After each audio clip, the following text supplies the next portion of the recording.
Ela já foi rainha, diva, musa e porta-voz de um movimento musical muito forte da jovem música popular brasileira ali pelos anos 60.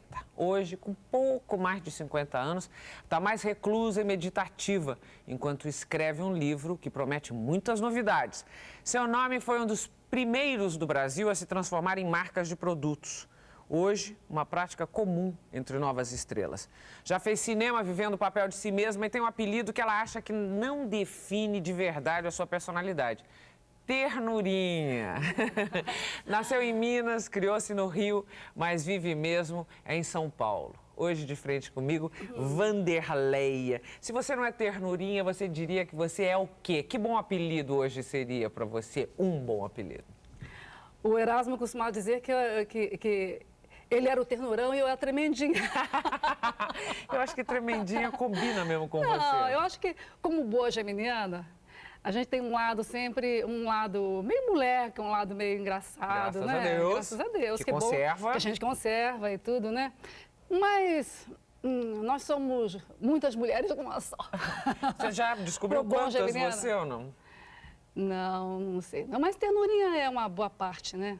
É uma boa parte. Vanderleia, da última vez que a gente se viu, foi na época das comemorações dos 30 anos da Jovem Guarda. Você lembra, né? Fazendo o show. Essa festa, eu queria saber se já acabou para sempre ou se vai ter comemoração aos 40 anos da Jovem Guarda. Não sei, você sabe que até hoje o Brasil pede esse show, de vez em quando ainda nos encontramos em algum lugar, fazemos no Sul ou no Nordeste, aquele mesmo espetáculo, né? O mesmo show que foi montado aqui em São Paulo, mas é uma pena que não possa encontrar todos os amigos, né? Eu fico saudosa do Renato e seus Blue Caps, né? Lenny Lee, o Roberto participou? Não, o Roberto não fez. Estou dizendo, nessas comemorações, ele pôde aparecer substancialmente ou pouca coisa? Não, ele não fez nada? Nada, assim, no sentido nem de ver um espetáculo, não deu, né?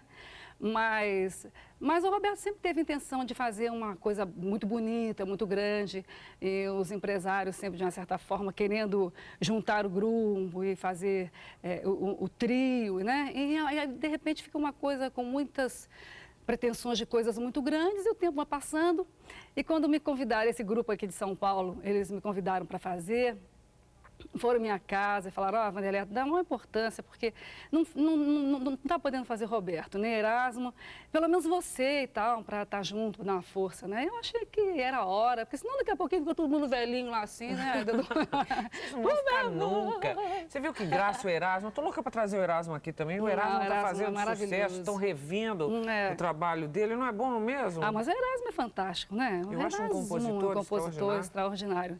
E agora lançaram, né, todos os CDs dele através da RGE, né? Mas faltam os da Polygram, né? Como fizeram agora, lançaram a Sony, lançou meus 5 discos, né, meus feitos lá pela Sony, na época era Columbia, depois CBS, agora, né? Mas eu achei legal, achei com algumas restrições, assim, de cuidados, assim, eu acho que a gente merecia um álbum bonito, uma capa bonita, uma coisa de mais informação, um folheto, né, demonstrativo, fotos maravilhosas, porque a gente tem um acervo que é uma coisa assim assustadora, né? Eu fico impressionada de ver. Com o quê? Isso você está tocando num assunto sério. Você está falando porque você não está falando da memória do povo, que o brasileiro sempre foi muito acusado de ter pouca memória, de não ligar muito para as suas coisas. Você está falando da memória de gente do ramo. O que é? As pessoas, os profissionais brasileiros, com o tempo, vão sendo desrespeitados. É verdade que um profissional brasileiro da área artística tem que matar um leão por dia para provar que é bom, é isso? Eu acho que na realidade. Agora, você está falando de memória, o povo, as pessoas falam, mas quando eu comecei era uma coisa assim, sempre de que o seu trabalho é uma coisa descartável, né? E tem aquela coisa de se achar que é uma coisa de modismo e tudo. Mas é impressionante que a gente roda esse Brasil, com que a gente está assim, dentro da memória do povo brasileiro, de uma forma tão linda, tão bonita, tão carinhosa, representativa de fases da vida, né, deles. É uma coisa muito linda. Então, eu acho que o Brasil tem memória, assim. Agora, os produtores, aquelas pessoas que detêm esses acervos, né, eu acho que deveriam cuidar um pouquinho mais. O que acontece? É que eles estão pensando no sucesso imediato, em quem está aí fazendo, o nosso isso sempre foi tratado assim, que me desculpem, né, a toda a direção da Sony, mas desqualificado mesmo, assim. Durante todos esses anos, foram soltados, assim, faixas, eu dava autógrafos em disco que eu não sabia que eram meus, né? Nunca me ligaram para dizer, olha, você não tem uma foto melhorzinha em casa, uma coisa... E a que você atribui essa falta de cuidado? Sei, é uma coisa eu acho que são pessoas despreparadas, pessoas que não estão... não têm uma noção, sabe, verdadeira da história. Não é comigo. Eu sei de casos de artistas, de repente... gente entrando, assim, bota uma garotada para fazer essas montagens, né? Eu acho que deveria, assim, de uma certa forma, trazer, buscar o artista, né? Buscar as pessoas que de uma certa forma, têm acervos, né? De época. E lá fora se faz coisas lindas. Eu vi outro dia as caixas, os books dos artistas, né? Que está se fazendo isso tudo no mundo inteiro, está se fazendo isso, né? E aqui não tem esse cuidado. Agora, fizeram esses 5, a capa é uma coisa assim, sabe, de coletânea, uma coisa mal. Inclusive, eu estou muito afim de ir até a Sony, de falar com o departamento de marketing e tal, para dar uma arrumada nisso. Eu tenho um estúdio, eu posso, de repente, dar uma arrumada nisso. Você tem um estúdio na sua casa? Eu tenho um estúdio próximo de casa, né? Eu lá, o estúdio é lá. Mas essa coisa do estúdio é uma coisa que me acompanha há muitos anos. Eu montei um estúdio no Rio de Janeiro, aí acabaram com o estúdio, assaltaram, levaram o estúdio inteiro e tal. Mas é muito um desejo meu, eu gosto muito de estúdio, né? Você hoje trabalha com o quê, basicamente? Eu trabalho fazendo sempre o meu trabalho de música, de shows. Nós não deixamos de fazer, isso é uma das coisas, um privilégio muito grande, que a carreira da gente, que a minha carreira, né, me trouxe, é a possibilidade de você trabalhar, fazer shows sem você ter um nome explodindo na mídia, sem você estar tocando em rádio, né? E é uma coisa assim que o meu trabalho é muito um lance de palco. É uma coisa assim, onde eu pinto, o palco que eu faço, felizmente, graças a Deus, eu volto sempre, entendeu? E é o que você gosta. É disso que eu gosto. Hora que você gosta. É disso que eu sobrevivo e isso foi a minha vida desde que eu comecei a carreira, né? É o palco mesmo. Vanderleia, falando em palco e ainda lembrando um pouco as comemorações de 30 anos, na época rolou uma história de que teve muita briga nos bastidores por disputas de egos. É verdade ou é mentira? Não, no nosso não houve isso. Não houve absolutamente. Muito pelo contrário. Eu convivi muito em época de Jovem Guarda, muito mais com a minha relação, né, é muito próxima com o Roberto, que foi desde o início, né? Logo depois o Erasmo. A proximidade com o Renato Seus Blue Caps, com os Golden Boys, o Três Esperança, né? Eu acho que, assim, basicamente, assim, de muita proximidade.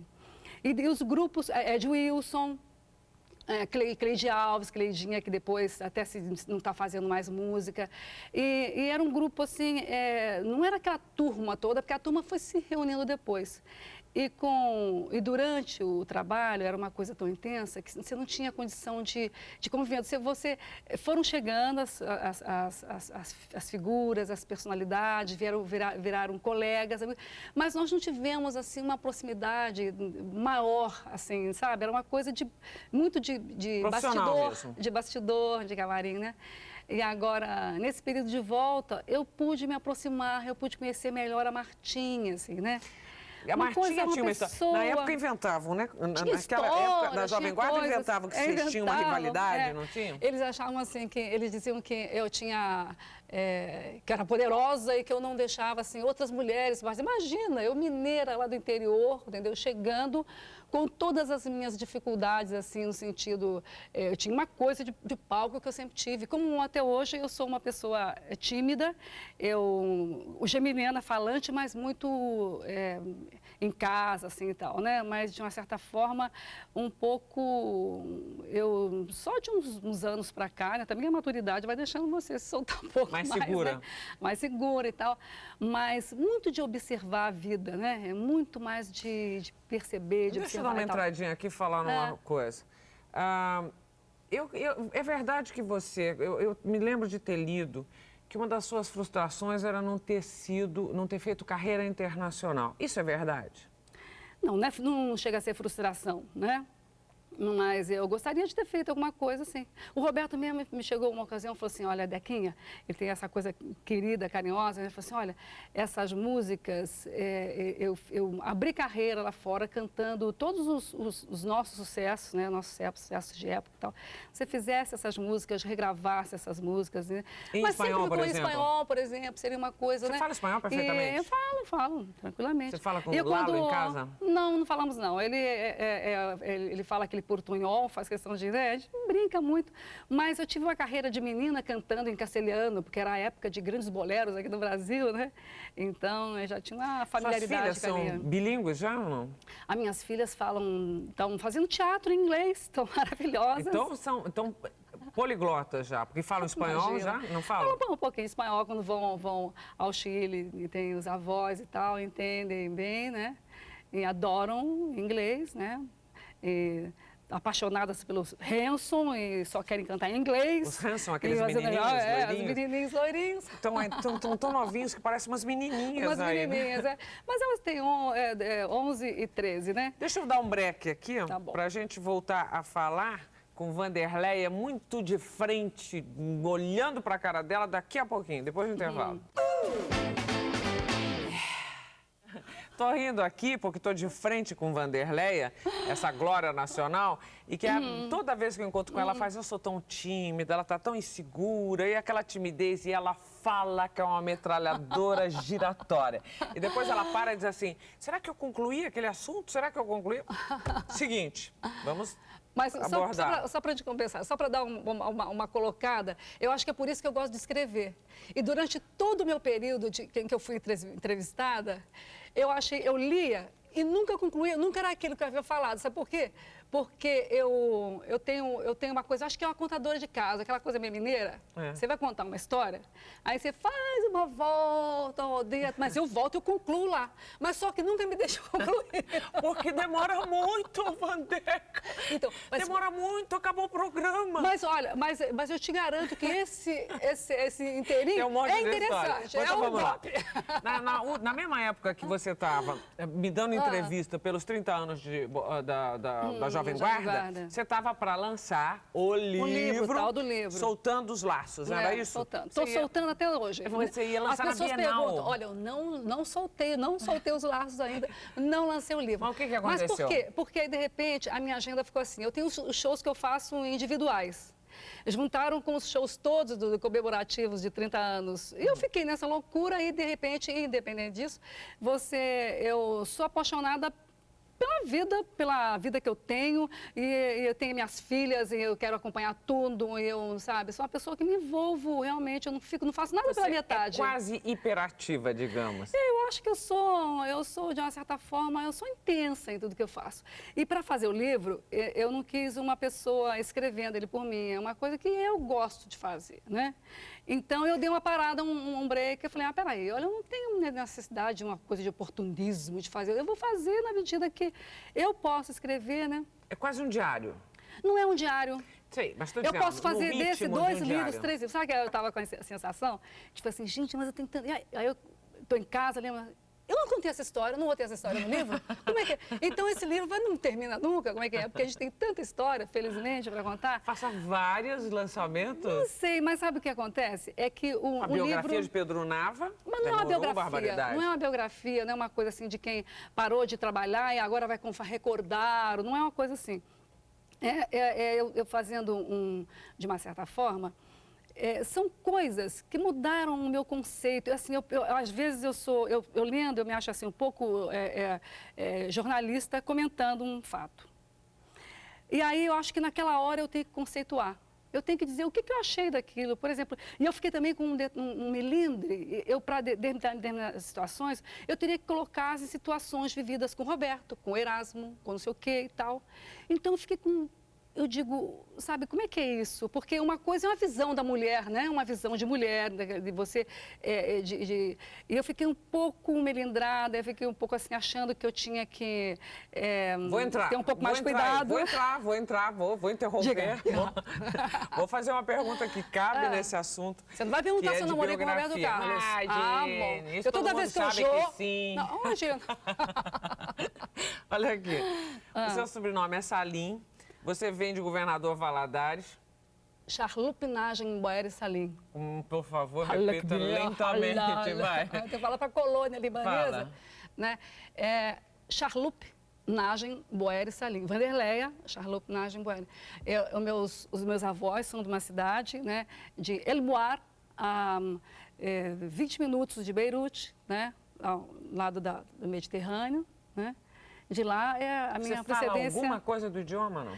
Só uns ligeiros palavrões. Come aquela comida maravilhosa. Aquilo eu me criei.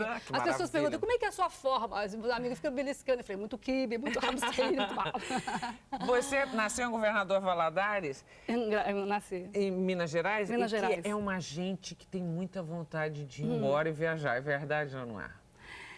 Eu acho que sim. Eu tenho o que eu sei de Valadares, eu acho que tem. Mas meu pai tinha essa vocação, né? Por isso cada filho nasceu. Seu pai trabalhava com o quê? Com tratores. Ele tinha tratores, máquinas, Caterpillar. Ele fez mil coisas na vida, mas uma delas é essa coisa de abrir estradas, né? Com essas máquinas pesadas, né? E a gente rodava o Brasil. O que restou da Vanderleia? Fala. A Charlup Nagem Boeri Salim? Tudo, e dessas raízes mineiras. O que restou dentro de você? Olha, eu vou te contar, no livro, se deixar, eu fico só na minha parte mineira. Eu fico porque eu tenho uma coisa de memórias, de Minas, de memórias de meu interior. Você já falou, contar histórias é uma coisa bem mineira. O que mais que você tem, que você sente? Religiosidade.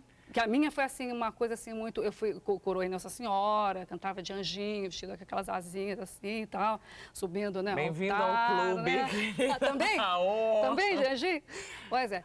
Então tem toda uma coisa assim, e a mistura, o que eu tenho questionado muito, assim, pensado muito nessa coisa, que a gente tem esse lance meio de filho de imigrante, né? E a minha mistura, uma mistura assim, é o libanês, né? É o árabe com o português por parte da minha mãe. Né? Então, e fora isso, você tem a coisa mineira. Esse triângulo mineiro, carioca. Carioca numa fase, né? Depois uma fase carioca, e paulista. E aí? O que fica desse... o que fica? Ali, mas e o que você percebe muito claramente de cada um desses lugares que você pegou para você? Você diz para mim? Não, eu acho que eu sou uma autêntica, eu sou uma mineira. Eu tenho uma mineirice, uma coisa de mineirice. Você é conspiradora? Eu acho que o mineiro, ele é muito... Ele tem essa coisa, meio devagarinho, esse negócio todo, mas ele é meio danado, meio tinhoso. Eu acho que eu tenho um pouco isso. Um pouco questionador, um pouco falante, político. Um pouco de político. Eu acho Você é uma pessoa politizada, eu acho que se cobrou muito uma atuação, né, de política partidária da gente em época de Jovem Guarda. Ora, uma mineira lá do interior achando que não sabia nada da vida, quer dizer, não sabia mesmo, apenas as coisas atávicas, as coisas que eu tinha, que eu vinha, a minha bagagem, eu acho de valores de casa, que eu acho assim, que hoje eu acho assim, valores maravilhosos, mas que de na solidariedade. Época você não achava. Não entendia nada, eu não sabia, eu tinha aquilo que já vinha comigo, da minha família, assim, a minha família... da minha mãe, atos assim de solidariedade, de pegar pessoas na rua, passantes. Em Minas tem aquela coisa daquelas doenças, coisas sérias, coisas pesadas, que passavam de leprosos, né? Da minha família de acatar, sabe, as pessoas, os doentes, de tratar. Eu tenho uma família assim que é toda as mulheres, muitas médicas na família e tal, e sempre acharam meus pais muito rebeldes e de uma certa forma eles saíram muito novos assim para o mundo. Eles têm uma meio coisa nômades. Eles, né? E de uma certa forma eu via muito uma coisa de solidariedade, meu pai muito altruísta. Eu tenho tenho isso na vida. É verdade que você tem uma grande tragédia, logo no começo da sua vida, você tem uma irmã que foi assassinada, Tem uma é isso? assassinada quando nós chegamos no Rio de Janeiro. Como é que foi isso? Dessa forma como as pessoas acontecem hoje, essa agressividade que tem na rua. Quantos anos ela tinha? Ela tinha 15 anos, 15 para 16 anos. Aí isso foi uma história, uma coisa assim, um Mas e dramalhão na como minha foi? vida. Com 15 anos de idade, um ano novo marcou a nossa vida. Ela saiu, se arrumou, se preparou e tal, o negócio todo. E um malandro, fazendo uma rixa antiga, né? No automóvel, Rixa outro na antiga motocicleta. com ela? Não, entre eles, ela não tinha nada. Ela foi duas vítima. pessoas. E ela saiu e eu estava atrás. Era um eu carro e minha outra irmã, competindo com o outro? Um carro seguindo uma bicicleta. E quando a bicicleta deu a volta no local onde estava a minha irmã, o do carro atirou e pegou no umbigo da minha irmã. Não acredito. E foi uma coisa assim, uma calamidade, catástrofe na nossa vida. O que aconteceu com esses rapazes que fizeram isso? Esses não, eles nem sabiam que havia baleado uma jovem e tal, e eles foram presos num boteco, não sei aonde, e levaram e tudo, né? E foi uma coisa muito terrível, que meu pai tinha essa coisa, meu pai, onde ele viveu, ele era meio xerife, meu pai é um personagem, aliás, meu pai e minha mãe são personagens de um livro inteiro são os dois. Do seu pai eu nunca ouvi você falar muito, quero que você fale. Muito, meu pai. Agora, a sua mãe, me lembro, a sua mãe não é que faz topless até hoje? A minha mãe tem uma coisa assim, toda muito naturalista, mas assim, a minha mãe era uma artista quando menina e tal, imagina, anterior, né? Ela cantou quando criança para ajudar num grupo que passava no local, Rio Claro, onde eu morava, Magé, onde eu estava. Ela participou desse grupo cantando, né? E representando e tal. Então, a minha mãe, ela tem uma coisa, é outra contadora de história maravilhosa. Eu tomo chá Mas ela não tinha uma história que ela toma... Não, ela até hoje, minha mãe nunca foi de usar, assim, sutiã, né? E ela sempre chegava assim, mas não é uma coisa assim, para ela, como se fosse uma modernidade, não. Não, é saudável, uma cabeça saudável, mesmo. É isso, Você vai à praia, Então, de repente, a minha mãe some, foi embora. Aí, quando você vê, ela está lá longe, ela tirou coisinha assim, tá andando, pegando sol. Então, que chegava em casa, filha, tinha uma chuva fantástica agora, você perdeu, tomar aquela chuva nua, era uma coisa... Mas isso tudo era uma coisa de cabeça dos dois, mas de uma certa forma, por isso que eu conto muito isso, eu tento passar isso para o livro, porque isso também, a nossa geração viveu um pé no novo e um pé no velho, um pé no moderno, mas eu vivi isso muito mais intenso dentro de casa. Porque era isso tudo, mas filho não podia sentar na mesa sem pentear o cabelo, botar de camisa e tal. Você não podia falar mascar chiclete, né? Palavrão nem pensar, né? Aquela coisa de benção à mãe, de você entender só no olhar. A benção, você está dizendo, pegar a mão, beijar a mão mesmo. Meu pai não chegava a beijar, meus tios tinham essa muita coisa, benção, não gostava muito daquilo, não. Eu tinha que tomar a benção de todos pegando a mão. Mas lá em casa tinha essa coisa, muito benção à mãe, benção. Acho que toda família ainda tem isso um pouco, acho né? Que não tem mais. Acho muito difícil hoje em dia. Bom, mas foi você está vendo, nós já estamos lá, voltamos cá, mas olha, depois a gente As pessoas vocês vão costurando lá em casa. Mas a nossa geração foi uma coisa muito rápida, né? A mudança, a transformação. Foi a grande. Disso tudo, foi a grande. Considero a grande. Foi os anos 60 mesmo. Eu acho que foi a grande, foi a que deu o passo maior que as pernas e depois teve que parar para retomar algumas coisas. Ainda estamos meio engasgados com isso tudo. Sofreu muito com uma determinada tomada de posição, aí ficou dividida, não acha isso? Eu acho dividido. Eu acho que até hoje essa coisa dessa soltura, assim, que nós não tivemos nenhuma, né? Eu, para usar aquelas roupas minhas, aquelas coisas, uma brigueira, uma coisa dentro de casa, né? Porque era briga. E eu acho que eu sempre tive essa coisa um pouco impetuosa, assim, do meu pai, porque eu ficava vermelhona, virava tomate assim, mas eu enfrentava ele assim, dizia, era assim, você está dizendo de uma geração que foi proibida de tudo. E que saiu e foi fazer o amor livre. Quer dizer, o lado de lá. Um oposto, não né? A coisa da geração da Você explosão. Saiu da sua casa com que idade? Não, eu não tive assim essa roupa, porque como a nossa família existia uma coisa assim dessa relação, que ao mesmo tempo que a gente contestava assim, uma maior soltura, mas existia, era muito amorosa a relação dentro de casa. E você foi ficando, você ficou sempre. Eu fiquei sempre, porque eu tenho uma paixão pelo meu pai, sabe? Eles Esse são pai ídolos, ainda, que você são não ídolos. falou muito Meu bem, pai e você minha mãe. só deu uma pincelada e falou, parecia um xerife de cada lugar. Eu quero falar dele já, Tá bom. assim que a gente voltar, para continuar de frente com o Vanderlei. Até já. De volta de frente com a ternurinha, tremendinha Vanderlei. Meu tralha. Vanderlei, me fala desse pai. Você falou muito e bastante e bem da sua mãe. Como é que era esse pai que você contei dizia? como é bonitinha a minha mãe. Bonitinha, é né? muito engraçadinha. E o seu pai, como é o nome dela? Minha mãe é Odete. Odete. Um olhão azul, brilhante, lindo, seu pai? uma gracinha. Meu pai, Antônio Quinn.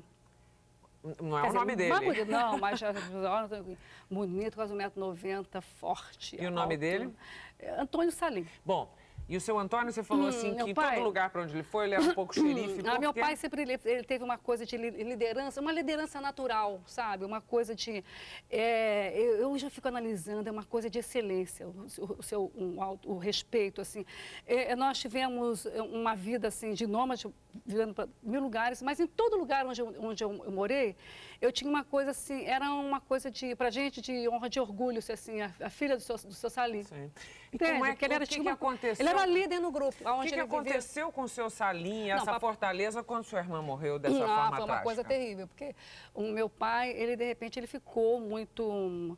Ele passou, assim, a viver em função disso, perturbado com isso. Quando chegava, assim, época de carnaval, por exemplo, no Rio de Janeiro, eles diziam, olha, soltaram o fulano de tal... O tal Que deu bandido que deu tiro. Meu pai, então, saía, de repente, rodando pelos lugares. Meu pai ficou com uma coisa, uma obsessão, né? E Isso foi muito como ruim. é que você aprendeu a lidar com a tragédia? Porque você, depois da irmã, em 1970, você teve... Você era casada ou você se dizia casada com o filho do Chacrinha ou você era só namorada? Não, eu vivi com... Porque eu tenho umas coisas assim na minha vida...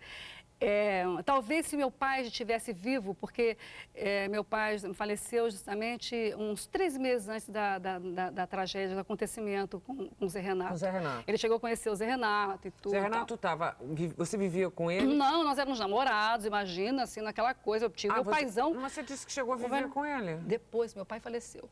Aí, depois que meu pai faleceu, aí tinha uma coisa assim de que, no período todo do meu pai no hospital, o Zé Renato foi maravilhoso comigo, me acompanhando, ele junto com o papai e tudo e tal. Aí ele teve aquele acidente que ele ficou... tetraplégico. Você ficou lá com ele. Você foi muito cobrada, não foi muito cobrada depois, quando terminou esse namoro? Você deve ter tido que ter muita força para segurar a tragédia e depois a cobrança, não teve? Não, tem uma coisa que eu percebi, o ser humano, ele tem, assim, uma reação muito estranha com a coisa, assim, da tragédia, né? Tinha amigos que, quando eu estava com o Zé Renato, se aproximavam de uma maneira muito... As pessoas ficam cheias de pudores e tal. E a coisa maluca da minha vida, eu sempre nunca fui muito racional. Eu nunca levei, eu acho interessante as pessoas hoje que até fazem carreira de uma maneira assim. Então, às vezes até oportunista demais, até de certa forma. As minhas coisas sempre foram assim, aconteceram sempre muito de uma forma mais passional. Nunca fui de racionalizar muito a minha vida, se aquele passo é uma coisa que vai me conduzir a determinada situação, se aquilo vai ser, sabe? Aconteceu um acidente que o Zé Renato estava no auge da minha carreira, no máximo, assim, top, assim, de carreira, aquela coisa toda. E eu achei que, de repente, o Chacrinha e a Florinda, eles foram pegos, assim, de uma surpresa, e eu também, né? E eu achei, assim, que a minha presença ali era muito importante. Eles estavam todos muito desesperados. E a minha família tem essa coisa de solidariedade. A minha família nunca... Meu pai tinha falecido. E a minha família acabou, assim, me apoiando naquela coisa de... Porque foi uma entrega. Eu tentava fazer alguns programas, mas era uma coisa... A minha carreira foi ficando em segundo plano mesmo, porque eu achava que tinha uma pessoa ali. Que dependia uma coisa de você. Ele lindo, bonito, ele me olhava aquele olhinho assim, ele me chamava de Tchu, até hoje ele me chama, ele fala, Tchu. é como coisa, e agora? O que é isso? O acidente foi uma coisa assim que eu não fui junto, eu estava próxima e tudo. Foi numa piscina. Foi numa piscina e tudo.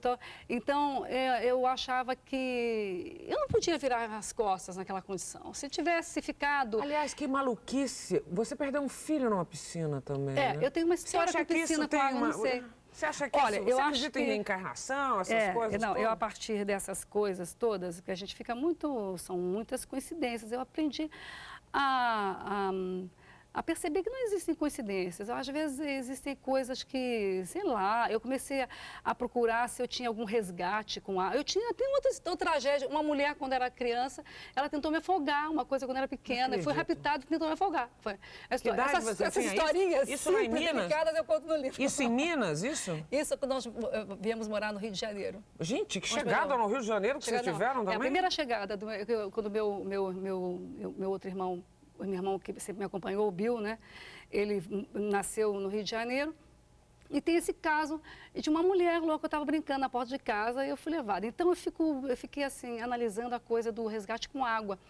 E foi a partir de todos esses acontecimentos que eu começando assim a buscar muito Você fica buscando resposta para as coisas, né? O aprendizado, né? O que cada coisa quer dizer. Né? Você aprendeu mesmo ou só sofreu para diabo? Não, eu acho que eu aprendi muitas coisas, eu acho que eu abri portas para coisas assim que eu absolutamente... Dizem que o ser humano aprende muito com a dor. Hoje eu peço, não, eu quero ficar alertazinha, bonitinha, eu quero aprender com sutileza e numa boa. Aí hoje, todo dia, eu digo, o que foi que hoje está, né, as coisas, né? Mas eu acho que essa é a grande função do ser, da existência do ser, é o aprendizado. E que você faz no sentido assim de você, esse resgate, essa coisa de determinadas situações, de você ter que viver para você questionar aquilo, perceber e tal. Então, eu acho que eu tive uma vida muito rica de acontecimentos, de coisas assim, de poder, ascensão, você de repente ser um nome do Brasil, assim, ser uma coisa de ídolo, de mito, não sei o que, muito menina, muito nova, de repente situações dramáticas vividas, a situação do sucesso, do suceder com essas coisas misturadas. Olha, é um prato assim... Você pirou alguma vez de ir parar em analista, procurar ajuda? Não, eu acho que eu sou já uma pirada, já nasceu pirada. Já nasceu pirada. Porque eu acho que se eu tivesse procurado um técnico, né, um analista e tal. Não, eu gosto de buscar, eu gosto de ficar descobrindo... De que forma? De que forma eu Mas tenho uma forma coisa... Você gosta de procurar? Você procura onde? Questionando profundamente comigo mesmo. Então, é onde eu fico o maior tempo, assim, que eu acho que... Bom, tem certas coisas que eu fiquei muito tempo baqueada, apática. A situação com o Zé Renato, eu fiquei muito tempo Zé Renato, sem entender nada. As pessoas cobraram muito quando você foi embora? Quando você acabou aquele romance? Não, absolutamente. Não estou falando das pessoas da família, eu estou dizendo o público, imprensa em geral. Não, pelo contrário, as pessoas achavam que eu não devia estar lá de jeito algum. Era uma coisa assim, uma vez eu briguei com um amigo, nem vou falar com o nome dele, que hoje ele está em outra pessoa, mas eu estava fazendo um espetáculo com o Jô Soares, o pessoal é um espetáculo da Ródia, né? Onde eu fazia com a Rogéria, eu fazia vários amigos, e tinha um grupo de modelos e tal, e um deles e tal, uma ocasião me sacudiu e falou assim, olha, que você quer provar o quê? Você é Joana d'Arc, Maria Madalena, arrependido, o que é isso? Você com a tua vida, com a tua idade, com a carreira que você tem, você quer, sabe, virou enfermeira, acontecia muito isso, uma cobrança disso, de pessoas que estão do lado e falam assim, eu quero isso. Mas era um negócio assim que não adianta, talvez se meu pai estivesse vivo, meu pai talvez chegasse, filha, espera um pouco, como é que é isso, tal. É a única pessoa que eu acho que eu acho que eu diria, vamos pensar e tal, mas eu tenho uma coisa impulsiva de paixão. Eu achei que a cobrança teria sido ao contrário. Não, todos entenderam perfeitamente, todos entenderam. Você já aprendeu a lidar? A nadar? Aliás, você sabe nadar, não? Médio, hein? Imagina, Médio. Você deve morrer de medo de água, com certeza. Mas você já aprendeu a lidar com a tragédia ou não? Com a tragédia?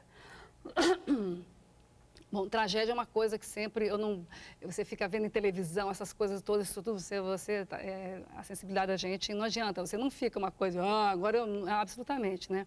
Sou muito sensível, E descobri com esse tempo todo que eu sou muito delicada, sabe? Não tenho nessa coisa de... Eu enfrento, eu acho que de metida que eu sou, porque, sabe, de corajosa... Eu enfrento sobreviver, por necessidade. Eu peito, enfrento, assistia aquelas coisas, ajudava, era enfermeira, fazia...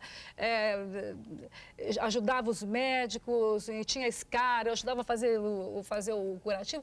Eu mergulho mesmo, eu não quero saber o que é. Então, eu tenho... Por isso que você me perguntou, você é política, eu sou uma pessoa participante, eu atuo na vida, Agora, se ficar teorizando, me botar um discurso para me falar, olha, realmente, nós não...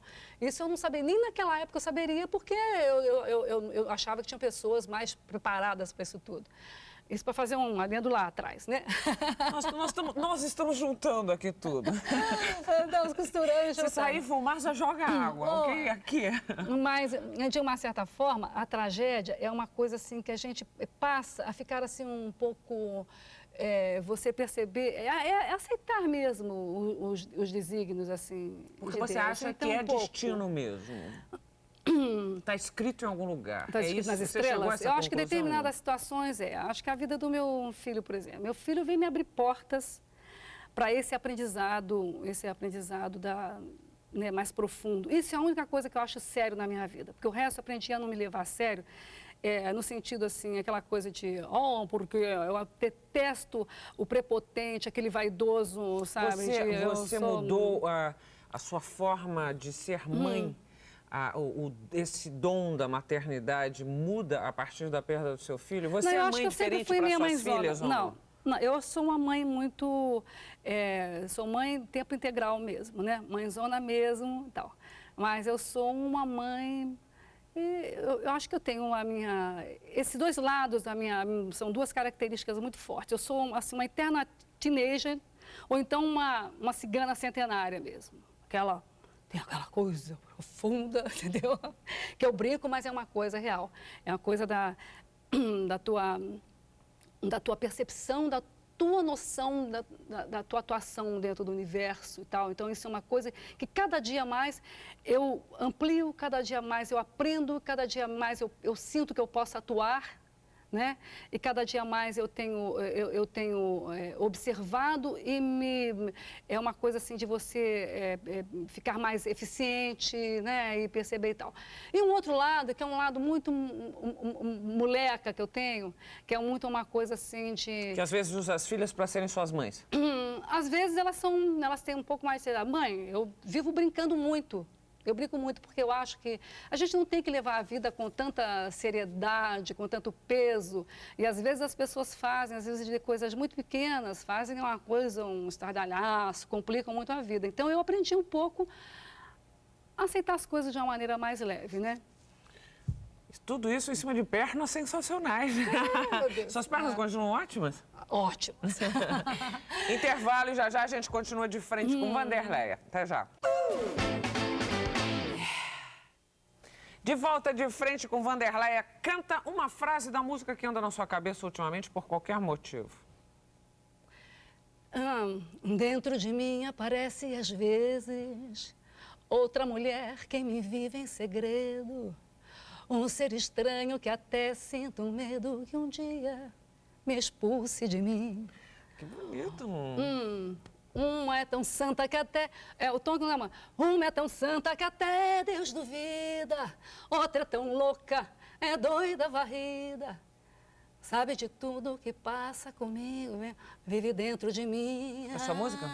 Como essa música é do Aristeu, do Casablanca, e eu rabisquei a letra, então acho que ela tem muito isso. Adorei, a tua ela cara. É metade de tudo que é meu. Tem uma coisa assim dessas duas que eu estava falando. Você está querendo fazer um disco com coisas suas? Você tem eu estou querendo trabalhado? sempre fazer muitas coisas. Eu nunca Além paro do de projetos. livro, por favor. O livro vai ser quando agora? Os shows, porque os shows, é disso que eu vivo. Eu faço shows no Brasil inteiro, o tempo todo. Então, agora nós estamos preparando urgente um disco do show gravado ao vivo. O show que eu faço, que eu levo para os estados. Eu digo, meu grupo, a banda que trabalha comigo, que é o Carlinhos Fuse, que é o Beco Vidal, que é o Sidão e o Lalo que dirige, né, que administra, que faz os arranjos e tal, dentro do nosso estúdio. porque as pessoas pedem muito, porque no show a gente faz uma diversificação disso tudo, É verdade, né? que você e o Lalo estão jogando capoeira juntos? O Lalo não, o Lalo está muito pesado, mas nós estamos fazendo, agora lá próximo de casa, as meninas, as minhas filhas, me levaram para Yasmin Master. e Jade. Para Master, uma academia perto de casa, que é 24 horas. Elas estavam fazendo capoeira. E eu fui lá para ver, né? Aquelas toda roupa. Eu falei, deixa eu ver como é que é isso aí. E aí achei super divertido, porque lá você tem 24 horas, de repente a gente vem de um show e nós vamos lá para a academia, porque a academia tem tudo a toda hora, tem sauna, tem não sei o quê, faço alongamento. O show te excita? Você precisa de alguma coisa para baixar teu facho depois ou não? O show sempre foi a minha grande academia.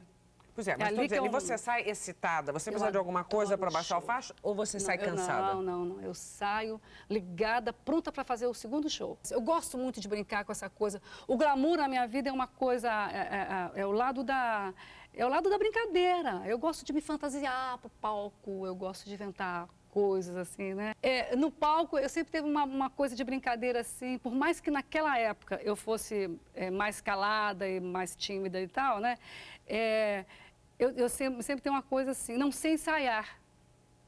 Se você me pedir para cantar uma coisa e tal, eu só... Agora, se abre as luzes, se abre o pano, assim, eu tenho uma coisa de loucura, assim, de Você gosta soltura. do improviso? Eu gosto do palco para brincar. Do improviso. Gosto. O que é Mestres Ascensionados da Fraternidade Branca? Oh, meu Deus, os Mestres Ascensionados, praticamente... Eu sou religiosa por Porque é religiosa, por formação. A religião católica, para mim, é uma coisa de formação. Mas eu trabalho tenho aprendido muito com a Fraternidade Branca, que trabalha com os mestres ascensionados, que trabalha com seres cósmicos, que trabalha com arcanjos, com Elohims, e trabalha de uma certa forma para a ascensão mesmo da humanidade e trabalham para a atmosfera. Então você acredita em anjo mesmo? Mas não no anjo no sentido assim, eu acho anjo, os seres angélicos, assim como eu acredito, como existem os seres elementais. Você fala uma coisa da água, né? A água para mim é uma coisa sagrada. Eu mesmo que desde criança em casa, eu vou tomar um banho. Você imagina que os elementais trabalham para a humanidade há séculos. Você não é capaz de beber uma água, de agradecer, de dizer, olha, ela está lavando o teu corpo. Eu acho que ali é uma coisa de limpeza, ela limpa o astral. Os elementais, você está falando de os quem? Elementais, você está falando de duendes? Do fogo, os elementais da água, da terra, do Fala fogo, do deles. ar. Os sílfides, que são os do ar, né? As salamandras, que são os do fogo, né? Os da terra, que são os gnomos, né? As ondinas, que são do mar, né? E os seres angélicos. Então, eu acho que, por exemplo, o Arcanjo Miguel, da própria Igreja Católica. O Arcanjo Miguel, eles são os mais próximos aqui da Terra, eles estão aqui atuantes. Agora, todos o Arcanjo Rafael, que trabalha para a saúde com a Mãe Maria, com a amada Mãe Maria. Jesus é um dos mestres, é o mestre do sexto raio. Né? Vanderleia, eu queria terminar essa entrevista, depois a gente volta com bate-bola. Você disse numa entrevista uma vez que se você fosse homem, você viraria gay, pois seria uma forma mais balanceada de enfrentar os anos 90. O que quer dizer isso? Oh, meu Deus, eu falei isso desse jeito? Não devo ter você.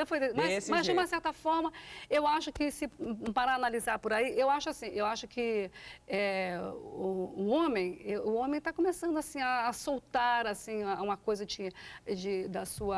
o seu lado mais doce, né? Eu acho que, de uma certa forma, as mulheres, de uma certa forma, atuam muito mais atuantes, elas estão com o seu lado um pouco mais de administradoras e tal, elas estão, né, colocando isso e tal, ficando menos, né, atrás lá do fogão, atuante. Porque a mulher é uma grande administradora, né, para administrar a casa, os filhos, aquele negócio todo. E o marido, de uma certa forma, o homem, eu acho que ele tem que se soltar um pouco mais, né? Deixar o homem essa coisa de antiga, que o homem não chora, que o homem não... A sua E você acha que o gay é assim? É por isso, não, eu acho que o gay, eu acho que ele tem essa coisa assim dessa soltura. Eu não gosto de caricatura, absolutamente, né? Eu respeito as pessoas pelo que elas são, né? Independente da sexualidade, da maneira com que atua. Então, eu respeito pessoas inteiras, pessoas que se respeitam, pessoas que respeitam a sua excelência, pessoas com dignidade, independente e tal. E se bem que, de uma certa forma... Eu vou ter que interromper você, Vanderlei. Acabou.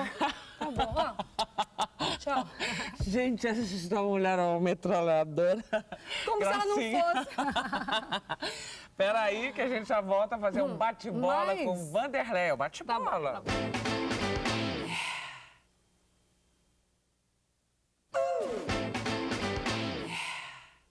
Agora sim, vocês vão ver o que é bom pra tosse. É conseguir controlar aqui bate-bola, jogo rápido com o Vanderlei, que tem o dom da palavra Não tem, e do imagina. raciocínio intrincado. E aí, pra ela, é jogo rápido, Você acha que eu madame. tenho? O Roberto acha que acha que eu tenho também, essa Uau. coisa, mulá, assim, Porque né? fica pensando, respondendo, vai, pergunta, responde. É jogo rápido, madame. Não sei fazer música Agora, assim, porque tem que Você vai me sintetizar. deixar fazer o bate-bola aqui ou não? Fala, Vamos lá. diga. Tente. É um exercício. Eu pensei que tente já fosse alguma Não. coisa que tivesse que associar. Eu falei, tente, associar com o quê? Vamos lá. Ah, Um mito sexual. um mito? Marilyn Monroe, né? Uma mentira sexual. Uma mentira? Olha, eu nunca brochei. A pior e a melhor cantada. Na melhor cantada? A pior também. A pior é a grosseira. Detesto cafajestada, essa coisa. A melhor é justamente... Então, eu tenho essa coisa mineira lá. Eu gosto de uma coisa de O quê? assim... Um lero-lero? É isso? Não, de uma certa forma, delicadeza. Eu sou uma pessoa que eu fico... delicadeza, para mim, é uma coisa que sabe me respeitar, delicadeza e tal, eu acho o máximo. Quando tenho insônia, eu... Eu não tenho Nunca. insônia. Escrevo. Escrevo. O livro... Eu vou um pouquinho do livro, um capítulozinho. Quando tenho medo, eu... Quando eu tenho medo, aí eu atuo com as chamas para liberar esses medos. Um palavrão. Eu me lembro que quando eu queria entender Freud, eu peguei um livro, para mim era um palavrão, Psicopatologia da Vida Cotidiana, para mim com 13 anos, disse para mim o que quer dizer isso. Era um palavrão. Era um palavrão. A palavra mais bonita. É amor, luz, amor. Beleza, eu acho que as coisas, as palavras, a gente tem que falar muita palavra bonita, pensar em muitas coisas bonitas para elas se materializarem. A melhor viagem do mundo. A melhor viagem do mundo é quando você faz plena, feliz, inteira, em qualquer parte. Pode ser lá no interiorzinho, né? Mas você está inteira, está gostando daquilo, está intensa. Se eu não fosse cantora, eu seria... Eu acho que tem uma coisa com medicina, eu acho que eu tenho... Médica. Vanderleia por Vanderleia. Eu acho que... Tá aí, poderia terminar aquela música, né? Chora dentro de mim quando o calo grita, dentro de mim quando sofro, ri, do sofrimento se amo, sai de dentro de mim quando grito, dá a sua mão quando sofro, vou... Ela é pra mim quase tudo, tudo aquilo que eu sempre quis ser. Sabe de tudo que passa comigo, me adverte do mal, do perigo. Ela é tão eu que eu não sei quem é ela. Ela é tão só que eu não sei se sou eu. Ela é a vida, é a morte, é doída. É a metade de tudo que é meu. Bonito, bonitinha. Linda. Obrigada. Beijos Tá. nas meninas. Tá bom. Vanderleia é essa. Domingo que vem tem mais. Tchau. Como é que é seu nome inteiro? José Daniel Camilo. Camilo é Zé. sobrenome? Sobrenome. Na minha casa são todos José, viu? E te chama... Qual era o seu apelido de Não, criança? Dani. Sempre de Dani. A minha mãe, todo mundo lá em casa sempre me chamou de Dani.